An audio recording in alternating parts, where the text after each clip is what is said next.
पर्यन्तां वन्दे गुरुपरम्पराम्।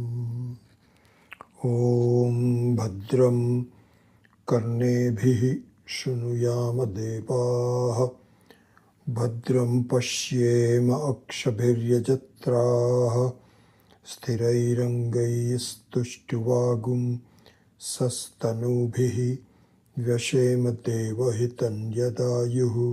स्वस्ति न इन्द्रो वृद्धश्रवाः, स्वस्ति नः पूषा विश्ववेदाः, स्वस्ति नस्तार्क्ष्यो अरिष्टनेमिः, स्वस्ति नो बृहस्पतिर्दधातु। ॐ शान्ति शान्ति शान्तिः। ॐ सहना भवतु, सहनौ भुनक्तु, सह वीर्यं करवावहै, तेजस्विनावधीतमस्तु मा विद्विषावहै। ॐ शान्ति शान्ति शान्तिः।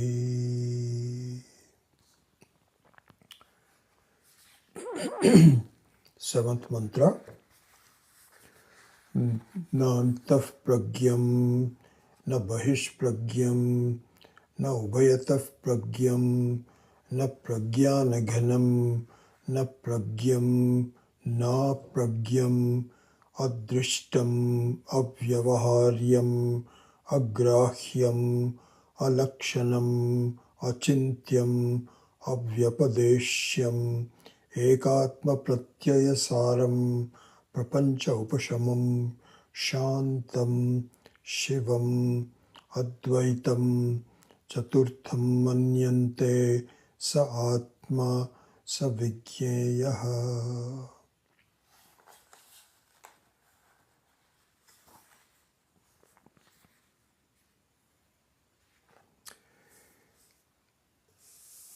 So there's an important shloka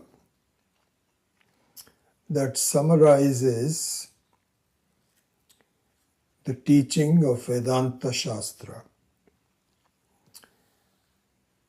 And you may have heard of it, and if not, then it'd be good to know about it. It goes like this. Adhyaropa apavadabhyam nishprapancham prapanchyate. Adhyaropa apavadabhyam nishprapancham prapanchyate. Prapanchyate means that it devises a methodology. So prapanchate means that it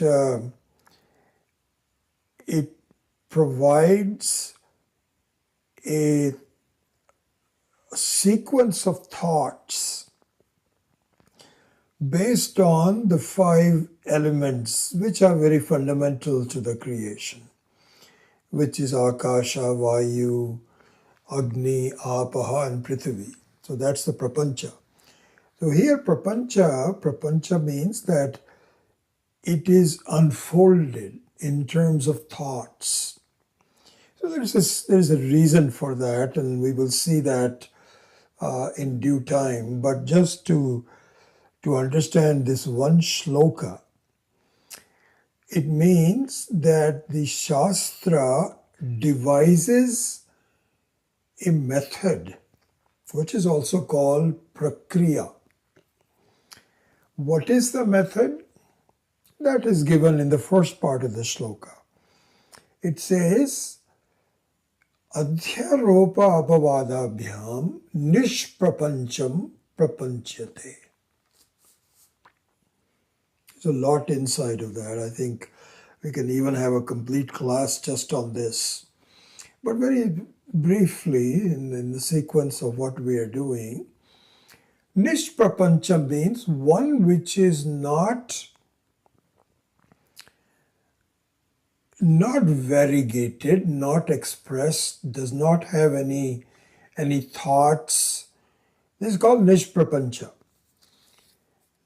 which means Atma. So how is the Atma explained? Prapanchate means to explain. The unexplained, how does it explain the unexplained? The method it does is Adhyaropa Apavadabhyam. Adhyaropa means by a false accusation. Aropa means an accusation. And adhyaropa means one which is, normally you can have an adhyaropa towards something else. You know, you can malign someone without any substance. This in politics, this is done all the time. You find that people accuse others of things that are not real. This is happening today very much. One administration comes in and they malign the previous administration. Those were incompetent. This is called an aropa. But when it is done to yourself, it is called adhyaropa. And believe it or not, this is exactly what is happening. We are continuously maligning ourselves. We shouldn't really find fault with the current administration that maligns the previous administration. We are continuously maligning ourselves. Maligning means in the sense that if it is a truthful statement, then it would be something else. But if it is a false accusation, that is what is called an aropa. Okay. So, adhyaropa apavadabhyam. So the method that the Shastra uses to reveal the Atma is by saying, you have accused yourself with a false identity, and that falseness can be removed, should be removed, and once it is removed, you reveal yourself as you are, you see yourself as you are, you understand yourself as you are. So this is the statement. So to summarize, Adhyaropa apavadabhyam nishprapancham prapanchate. So in English translation would be, by the method of saying that you are falsely accusing yourself of being limited, being a samsari, having sukha dukkha, changing, you were born, all those kinds of things. This is what comprises of aropa. This is the accusation. You know, when the present administration says that Biden was incompetent, they didn't do anything, they did this and so on and so forth. So there's a variety of things to accuse falsely of someone. Similarly, we do the same thing to ourselves. I'm just a small person. I've got a lot of problems. I don't know how I'm going to solve them. This world is, I'm struggling the best as I. These are all the adhyaropas. And the Shastra says there is no truth to it. You should understand, I don't see it as an adhyaropa. This is my identity. I don't understand how can that be a false accusation? I am what I am. I have the daily experiences. And I don't see it as an adhyaropa. Shastra says, please, please, please, listen to us. This is a false accusation. So therefore, the Shastra says you need to understand the falsity of it. You have to deal with, and exactly this is what we are doing in our lives, is that we are dealing with the problems. I've got this to do, and I've got this problem, I must do something, and I'm working at it, I'm solving things, I'm making myself better. All those kinds of things. I'm very busy doing things. Everybody is very busy, very busy. Shastra says, wait. Can you just listen for a minute? Stop doing things. Just listen. You are falsely accusing yourself by taking something which is not real. You have adopted an identity which is false. This is what you need to understand.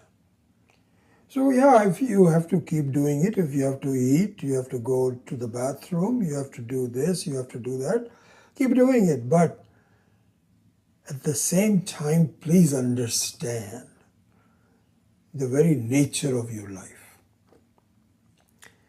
And I'm not convinced of it. Yeah, this is all Shastra saying, kind of like a nice shloka that somebody tells, Dhyaropa, Papadabhyam, and so on and so forth. It just looks like a statement. It doesn't mean anything to my life. So this is where the teaching really begins. And so for this matter, the analogy of watching a movie is very appropriate. This is why the current modern day acharyas use that analogy to explain the adhyaropa apavadabhya. So let's look at that. That's the connection to what we have been teaching, what we have been learning in the last couple of classes. So let's build on that. Okay? What it says is that, listen, it is possible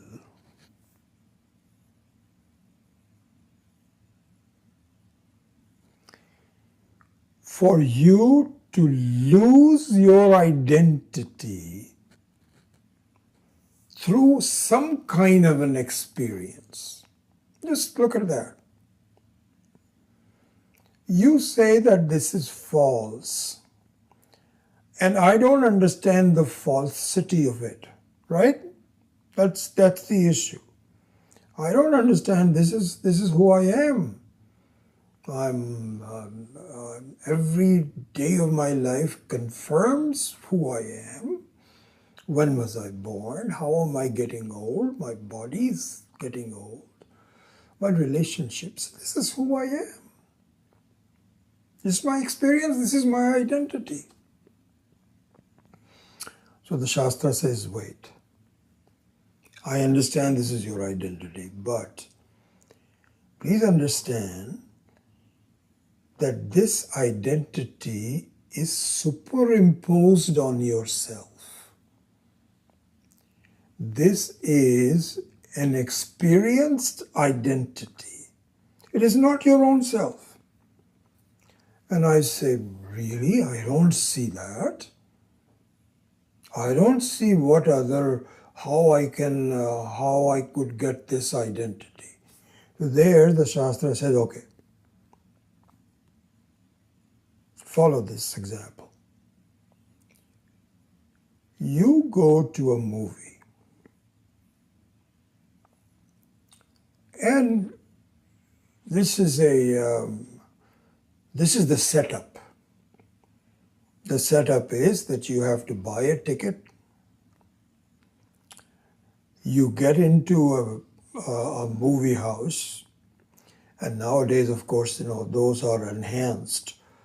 You've got these comfortable chairs that have these controls. You can move back, and it's put your feet up, have some food, and then, excuse me, most importantly, the sound becomes loud. The lights are lowered.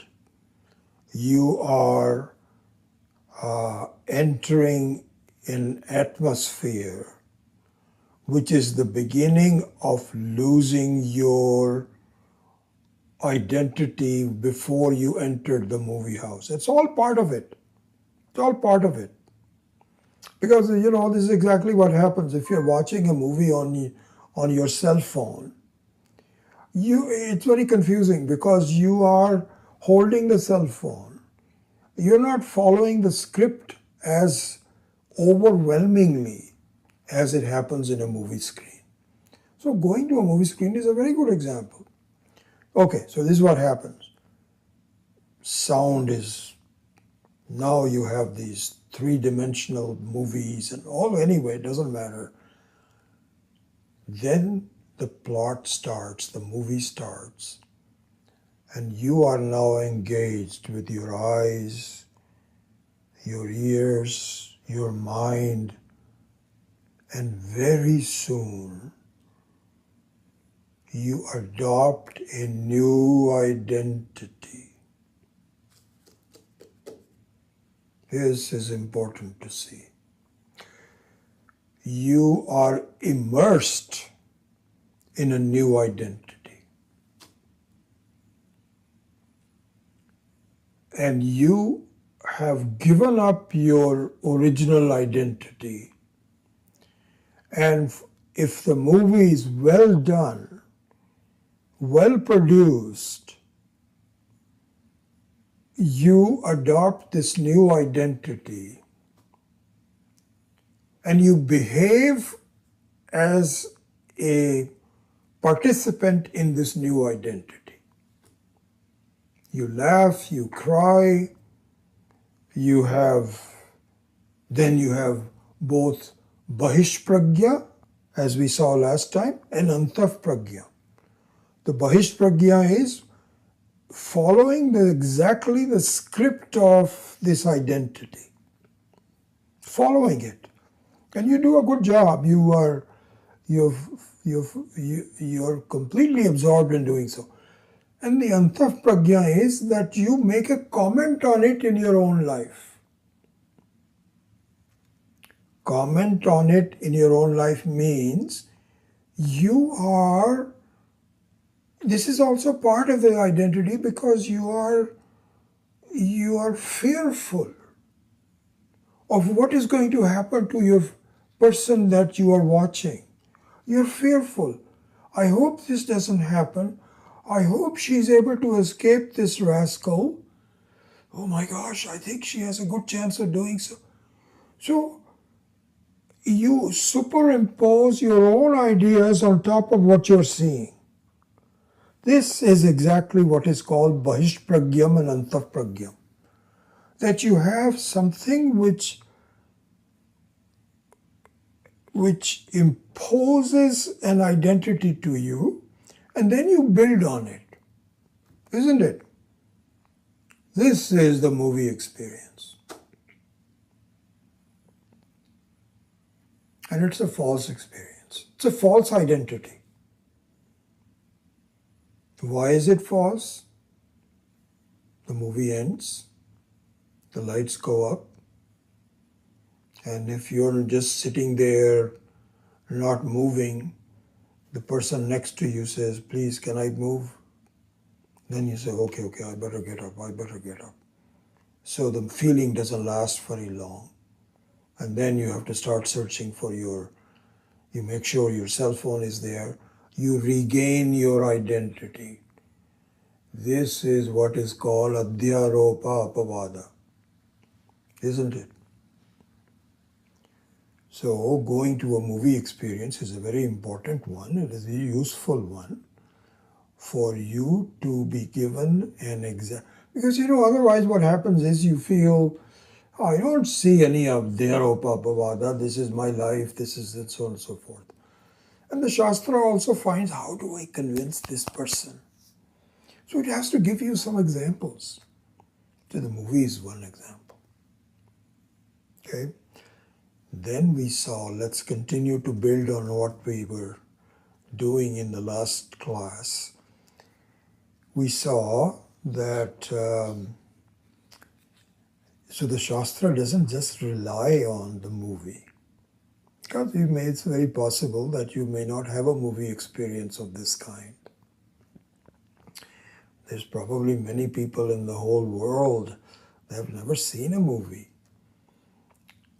And if they want to study Vedanta, what happens?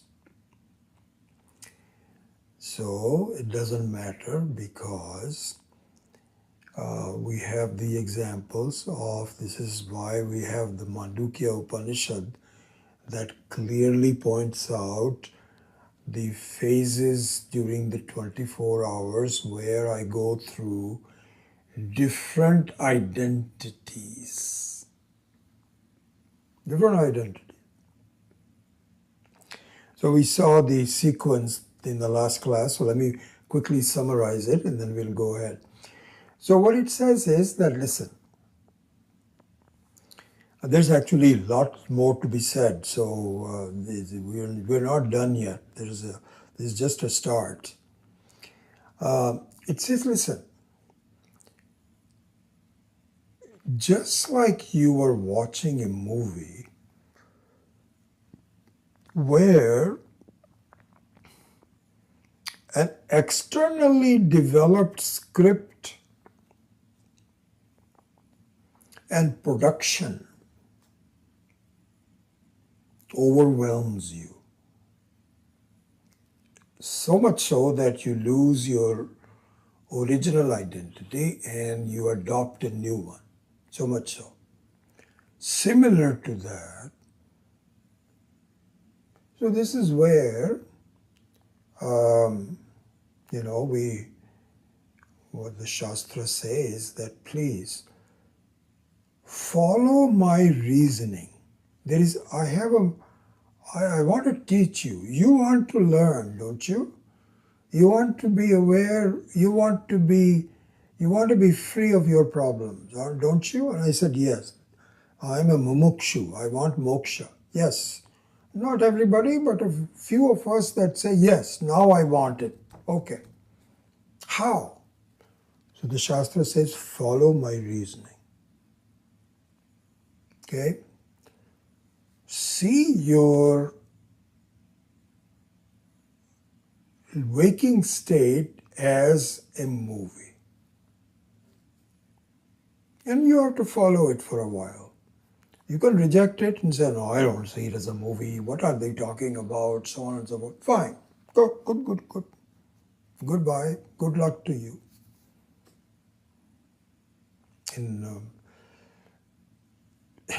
Amongst Muslims, they say, there's a very beautiful phrase which says, Khuda Hafiz.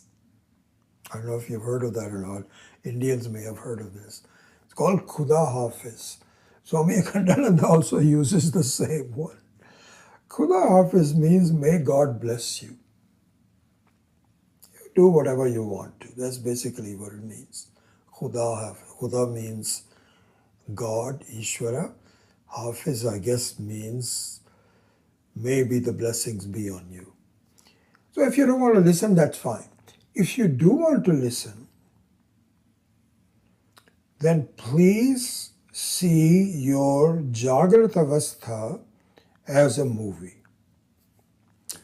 And see it as a movie just like a movie also has an externally produced show that has the capability of engulfing you.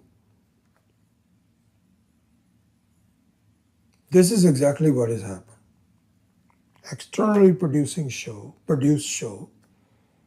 You didn't produce it, I didn't produce it, somebody else did it.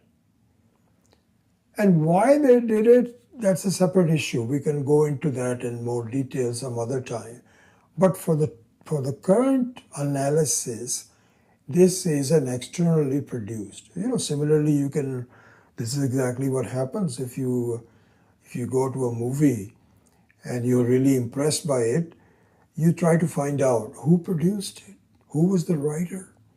Very well done, extremely well done. I want to see different movies by the same people. It all happens. So here also you can analyze who did it, how did they do it, all that separately. But it's an externally produced experience that you are part of. Now comes the questions. The questions are, as you know, that it is okay for me to lose my identity in a movie, which I understand, but if it is temporary, therefore if I have to understand that to be an adhyaropa, which has an apavada means removal.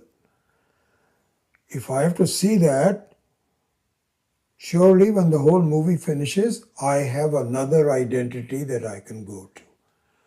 Where is the another identity in my waking state? I don't have another identity. I always have the same identity. So for you to say that the world is like a movie is not acceptable to me, because you have not proven that I have another identity. So the Shastra says, good, good, good, good. Very happy you are engaged in my reasoning. Are you ready? Yes. What about the dream?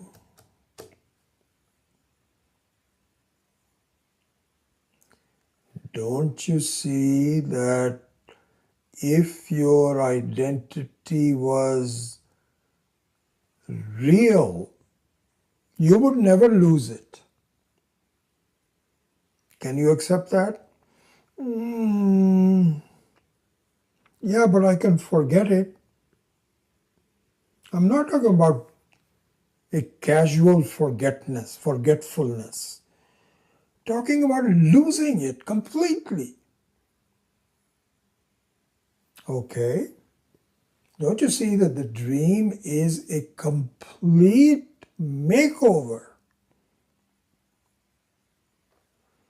Okay, I can see that. Not sure. Not sure. Okay, think about that. What the Shastra says is, listen, you are, in fact, you're having you have multiple identities. You see, all we wanted to show was that your perceived identity is not the only one, in which case it will be real. But you have multiple identities. The one that cancel each other, completely cancel each other. And we're not talking about a casual identity, we're talking about a complete experience, full of antaf pragyam, bahish pragyam, ubhayataf pragyam, pragyana ganam, the whole shebang. There is another identity, which is a dream identity. Okay, I'm beginning to see that, yes. And that identity is very interesting, because unlike your waking identity, where the movie that gives you that experience is externally produced, in a dream, you produce it. This is an absolute amazing thing.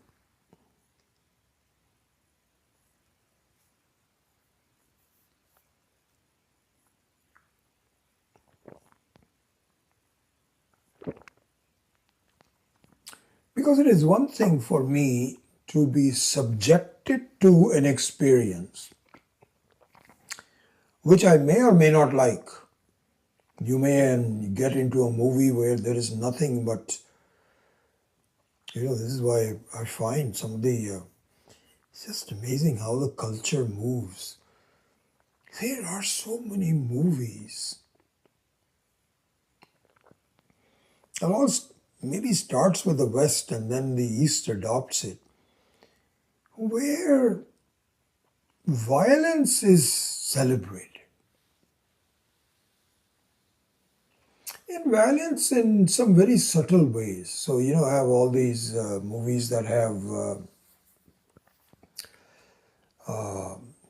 science fiction characters. And so I guess it's okay because in the end you win. So the question is, life becomes very difficult. You're confronted with all these enemies that have lasers and this, that, or the other. But finally you figure it out, and then you survive, and you feel very good about that.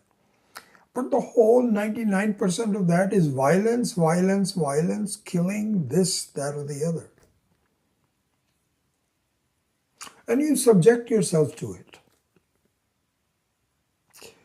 And the dream is not dissimilar. I sometimes get up in the morning with a dream, and my mind is not very peaceful. And it used to bother me that, I'm studying Vedanta and I'm supposed to be peaceful regardless of what the situation is. And generally speaking, I can manage my waking state better by not letting things bother me and, dealing with things and being peaceful. But when I get up in the morning, sometimes I find that my mind is really haywire and it used to bother me. It doesn't bother me anymore because I now see that as soon as I get up after a dreamy night, these are leftovers from a violent movie. So it's exactly like if you're watching a violent movie. It is but very natural that you're also kind of affected by it. So I get up in the morning, and it used to be that I would say, there's something wrong. Why am I not as peaceful as I want to be? Now I feel, oh my God, this is just amazing. I am not like this. And yet, because of my own creation, nobody asked my dream to be a violent one, but I created it. Because I still have perhaps some vestiges of concerns, dreams, of fears, etc. So be it. It doesn't matter now. So let it be. I get up in the morning, and within a minute or so, I just turn it into kind of like something that I observe. And the more you observe it, the more that disappears. That's it. So anyway, all I'm saying is that it's a very interesting phenomena that just like the production of the violent movies, I produce a dream which is unpleasant at times. I produce it. Nobody else produces it. Nobody did that. Each one of us creates our own drama. Amazing. A false drama. And there also the identity is very similar. This is exactly what the Karika has been. Karika is going to say 3 additional volumes of Karika basically trying to convince us that the dream experience and the waking experience are 99.999% similar.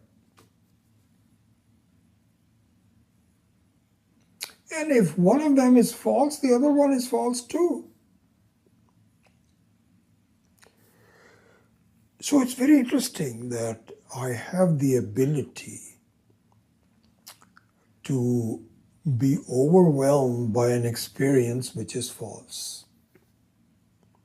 This is what the dream teaches. And then, this is step number one. So it's very interesting. This is another part of the prakriya, the methodology of teaching. And the more you study it, the more you realize what the methodology of prakriya it is. What the methodology is. So here's one aspect of it further. The way knowledge is communicated, which is very beautiful, very profound, is it doesn't give it to you all in one step.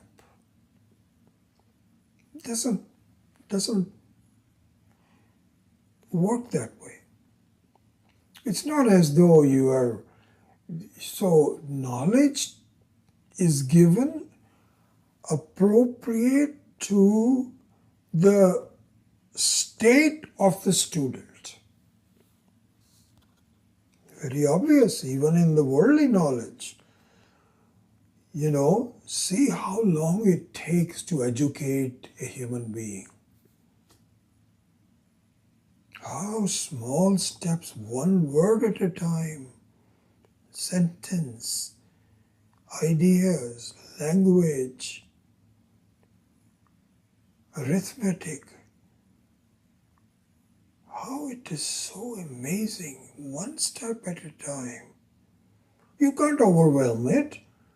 You cannot just give a 4-year-old to understand what quantum mechanics is. Can't do that. That's stupidity. Nobody would even think about it. So knowledge has to be provided in doses. You have to make sure that the person is capable, step by step. This is the prakriya of the Vedanta Shastra too, because the Vedas understands that better than anybody else. Why am I saying that? Because this is an important step. Please see that. So sometimes I remember I don't know if you remember this or not, when we started teaching the Mandukya Karika, I had mentioned it to you that this course, the way it is being presented to us by Swami Akhandananda Ji and others, and the way I'm teaching it now, is a graduate level Vedanta. So I mentioned that to you, and I will repeat it. This is really a graduate level Vedanta. We have all, because I remember a couple of you had asked me that when I started the Mandukya Karika, just 4 or 5 years after the last one, a number of you had asked me, or written to me, not asked me, but you had written to me. I even know the names of the people who did that. Say, well, you've already taught this. Why are you teaching this again, was the thing. Why should I be attending these classes? And what I had hopefully have told you was, it's the same thing but at a graduate level. So we will see some glimpses of what I mean when I say undergraduate level, when it is given to high schoolers, when it is given to undergraduate level, and then it is given to the graduate level. It is true all over the worldly knowledge, even in medical science. You have people that are family medicine. They know a little bit about a lot of the diseases of the body. But if you want something specialized, then you have to go to a specialist. So this is the specialist kind of a Vedanta that we are studying. Why am I saying this? For the following reason. So see this. Vedanta says, so far, I hope you accept the logic that your waking state is adopting an identity created by somebody else. And it is possible to be lost into absorbing an identity even though it is created by somebody else, just like a movie. This you understand. Even to accept that is a major step, right? Only the experienced students of Vedanta will even accept the fact that the Jagrat Avastha, the waking state, is in fact like a movie. Most people will not accept it. They'll say, what are you talking about? This is, hey, not true. But a Vedantic student, after comparisons with dream state and then, Sushupti, the deep sleep state and all that, opens up the door to the possibility that maybe this is what it is. Maybe. I'm still not totally convinced, but I'm getting more convinced that this is what it is. Okay. This is undergraduate level Vedanta. Now comes the graduate level Vedanta. What is that? This is exactly, this is very interestingly enough, this is what is talked about. I mean, what I'm saying is just a culmination of, just as an example, in the Prashna Upanishad, you know the background of the Prashna Upanishad. So in the Prashna Upanishad, there were a number of very experienced students of Vedanta. Very experienced. You can't, I'm not using the word advanced, but experienced. They've been studying Vedanta for a while, and they all, they had a satsang of people that were very serious about it, but not quite there yet. So they were all talking about that. They said, there is one Mahatma who is considered to be one who is very clear about the whole thing. Because this is a very subtle thing. This is not easy. Should we not go to that person and ask our basic doubts? Because, this is what happens. Experienced people still have some doubts. If you didn't have any doubts, then you would say, I'm done. So they all have doubts. Who is to clear the doubt? They're not able to do it themselves. They've been studying it. Nothing has been happening. So they all feel that maybe what we should go is to talk to this person. This is the genesis of the Prashna Upanishad. In the Prashna Upanishad, 6 highly qualified students went to this teacher and said, Sir, each one of us has a slightly different question to ask you. And we would like to also learn from others' questions and your answers. Can you please teach us? So I forget the name of the guru. I'll have to, this is what I don't really read it often enough to remember the names. But the guru said, okay, I'm happy that you all came to study with me. But do this. Before I teach you, you stay with me at my ashram, so I need to get to know you better. 1 year. Stay with me for 1 year. And it says this is where the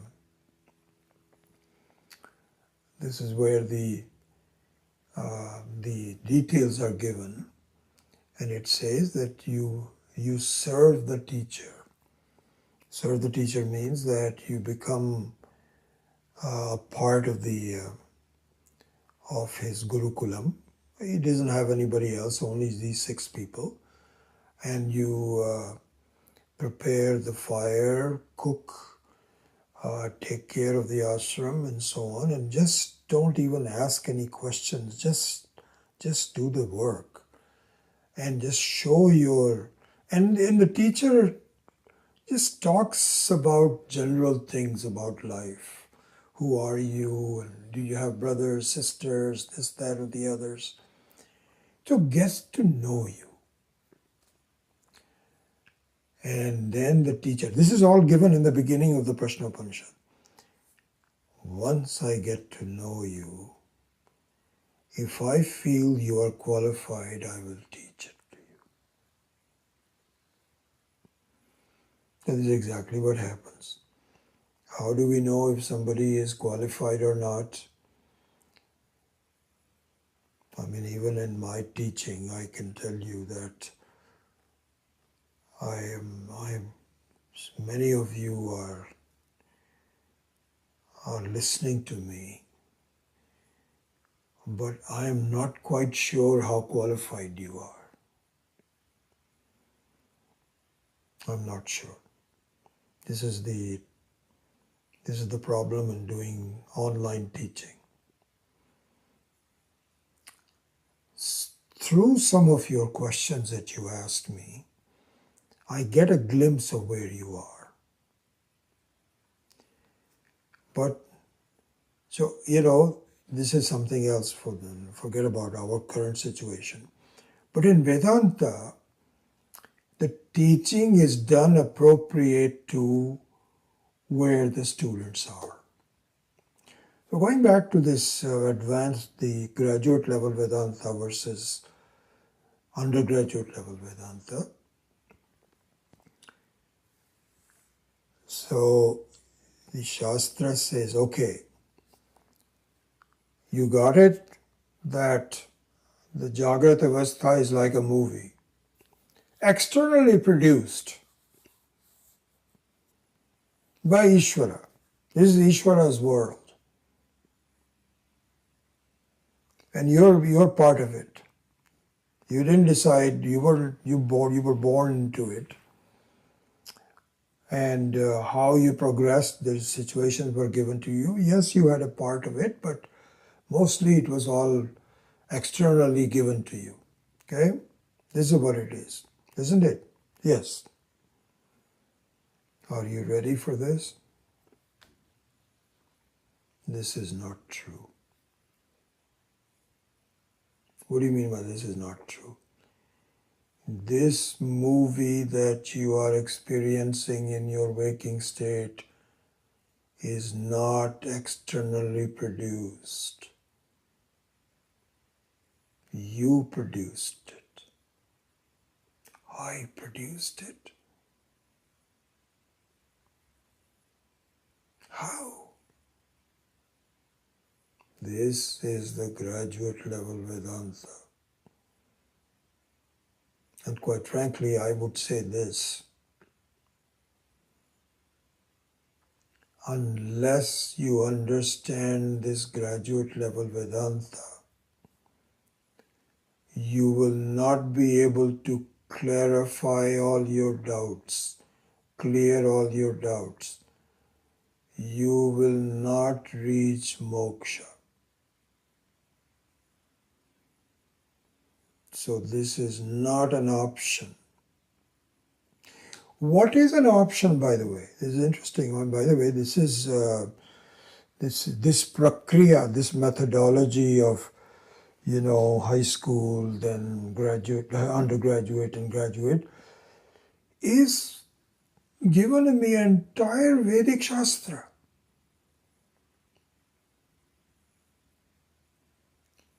Bhagavad Gita, which is exactly what this says.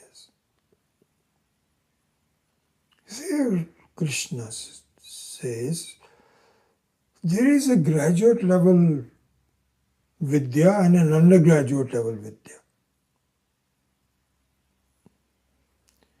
And Arjuna,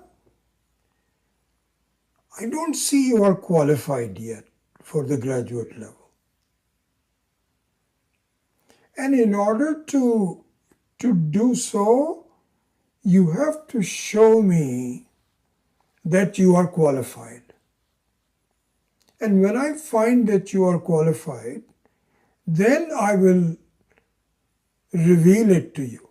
I'm revealing it to you right now, but you don't seem to understand it. I am not shy of revealing it to you.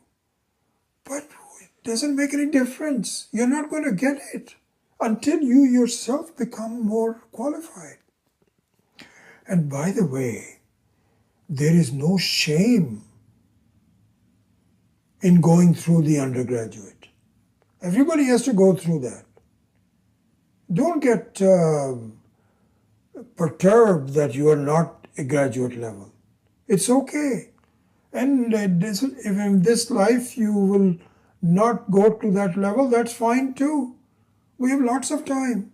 We've already spent millions of lives before. What's another 4 or 5 more lives? And you will really enjoy it anyway. You will have a good time in heaven for a while. And so this is what is called Krama Mukti. So there's no harm in the Krama Mukti. But if you really want to do it, it's there. So they're also now in this understanding of the 7th verse, Antah Pragyam, Bahish Pragyam, etc. It says, okay, you want to go to the next step? It's up to you. This movie that you are experiencing in your Jagrata Avastha is produced by you. Really? It's hard to believe. In fact, there is nothing in the whole world except you. No one else could have produced it. There's nothing in the whole world except me?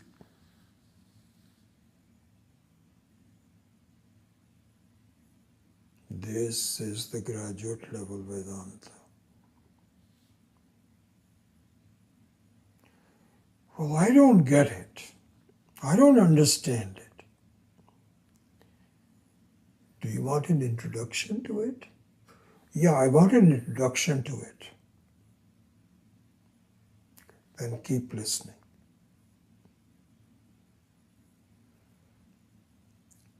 You produced it. Well, I have my doubts. How could I have produced it? Because you yourself told me that everything was given to me. My parents were given to me. My guru was given to me. My situation in life was given to me, and I'm dealing with it the best way I can.